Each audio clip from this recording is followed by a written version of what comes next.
Hello ನನ್ನ ಮುದ್ದು ವೀಕ್ಷಕರೇ, ವೆಲ್ಕಮ್ ಬ್ಯಾಕ್ ಟು ರಾಧೆ ರುಚಿ. ಇವತ್ತು ನಾವು ಬಾರ್ಲಿ ಗಂಜಿ ಮಾಡೋದು ಹೇಗೆ ಅಂತ ನೋಡೋಣ. ಈ ಬಾರ್ಲಿ ಗಂಜಿ ಆರೋಗ್ಯಕ್ಕೆ ತುಂಬ ಒಳ್ಳೆಯದು. ಸೊ ಅದನ್ನು ಅವಾಗವಾಗ ಕುಡಿತಾ ಇದ್ದರೆ ಒಳ್ಳೆಯದು. ಹೀಗಾಗಿ ನಾನು ಸಹ ಕುಡಿತಾ ಇರ್ತೀನಿ. ಆ ರೆಸಿಪಿನ ನಿಮ್ಮ ಜೊತೆ ಕೂಡ ಶೇರ್ ಮಾಡ್ಕೋತಾ ಇದ್ದೀನಿ. ರೆಸಿಪಿ ಮಾಡೋದು ಹೇಗೆ ಅಂತ ನೋಡೋಣವಾ? ಸ್ವಲ್ಪ ಬಾರ್ಲಿನ ಮೊದಲಿಗೆ ಮಿಕ್ಸಿ ಜಾರ್ಗೆ ಹಾಕ್ಕೊಂಡು ಪುಡಿ ಮಾಡಿ ಇಟ್ಕೋಬೇಕು. ಈಗ ಪುಡಿ ಮಾಡಿಟ್ಕೊಂಡಿರೋವಂಥ ಬಾರ್ಲಿಗೆ ನಾವು ಸ್ವಲ್ಪ ನೀರು ಹಾಕಿ ಕಲಿಸ್ಕೋಬೇಕು. ಯಾಕಂದರೆ ಡೈರೆಕ್ಟ್ ಪುಡಿ ಹಾಕಿದ್ರೆ ಬಿಸಿ ನೀರಿಗೆ ಗಂಟಾಗುತ್ತೆ. ಹೀಗಾಗಿ ಮೊದಲೇ ಸ್ವಲ್ಪ ನಾವಿಲ್ಲಿ ಬಾರ್ಲಿ ಹಿಟ್ಟನ್ನ ಕಲಸಿಟ್ಕೋತಾ ಇದ್ದೀನಿ.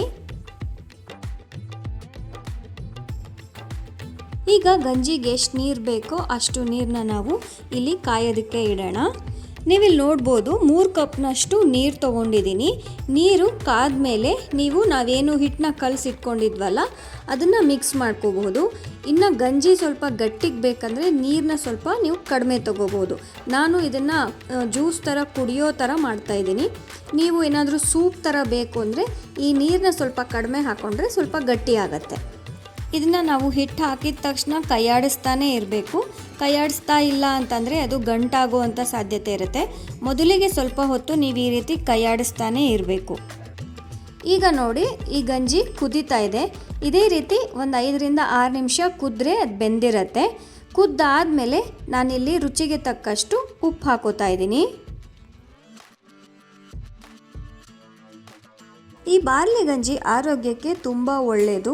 ಬೆಳಗ್ಗೆ ನೀವೇನು ತಿಂಡಿ ಮಾಡಿಲ್ಲ, ಏನು ತಿನ್ನೋ ಬದಲು ಕಾಫಿ ಕುಡಿಯೋ ಬದಲು ನೀವು ಈ ರೀತಿ ಗಂಜಿ ಕುಡಿದ್ರೆ ಆರೋಗ್ಯಕ್ಕೆ ತುಂಬ ಒಳ್ಳೆಯದು. ನೀವೇನಾದರೂ ನನ್ನ ಚಾನಲ್ನ ಸಬ್ಸ್ಕ್ರೈಬ್ ಮಾಡದೆ ನೋಡ್ತಾ ಇದ್ದರೆ ಪ್ಲೀಸ್ ಸಬ್ಸ್ಕ್ರೈಬ್ ಮಾಡ್ಕೊಳ್ಳಿ ಅಂತ ಕೇಳ್ಕೊತಿದ್ದೀನಿ. ಈಗ ರುಚಿಯಾದ ಆರೋಗ್ಯಕರವಾದ ಬಾರ್ಲಿ ಗಂಜಿ ರೆಡಿ ಇದೆ. ಇದನ್ನು ನೀವು ಬಿಸಿ ಇದ್ದಾಗಲೂ ಸಹ ಕುಡಿಬೋದು. ಬಿಸಿ ಆರಿದ ಮೇಲೂ ತುಂಬ ಟೇಸ್ಟಿಯಾಗಿರುತ್ತೆ. ಸ್ವಲ್ಪ ಹೊತ್ತು ಹಾಗೆ ಇಟ್ಟು ಆಮೇಲೆ ಕುಡಿದ್ರೂ ತುಂಬ ಟೇಸ್ಟಿಯಾಗಿರುತ್ತೆ. ನೀವು ಇದಕ್ಕೆ ಬೇಕಂದರೆ ಜೀರಿಗೆ ಪೌಡರು ಅಥವಾ ಪೆಪ್ಪರ್ ಪೌಡರು ಏನಾದರೂ ಸೇರಿಸ್ಕೊಂಡು ಕುಡಿದ್ರೆ ಇನ್ನೂ ಟೇಸ್ಟಿಯಾಗಿರುತ್ತೆ.